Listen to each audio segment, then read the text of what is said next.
I know you touched on the topic during your panel, but I was wondering if there is any plan or framework for how to get the enfranchised readers who show through reader selection that have grown tired of facts and experts, how to get them back.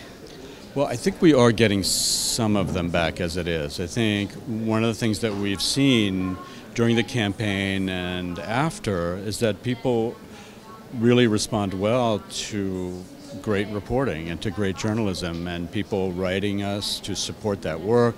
A lot of that seems to be quite authentic, right? People are really grateful for it and they want to see more of it. And so this is really the point that I've been trying to make, is that I think news organizations need to understand that delivering on that reporting, right, really telling people something they didn't already know, is an essential part of their success as an organization. And I think that can also sort of speak to, as you say, readers who may not already be interested.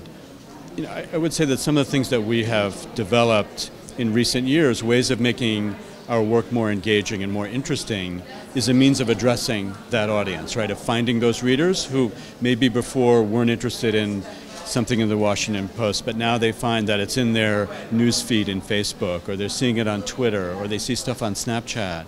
Like, these are new arenas for us and ways of connecting with readers who weren't reading us before. And then lastly, do you have any advice for this new generation journalists who's starting off their career in this so-called post-truth era?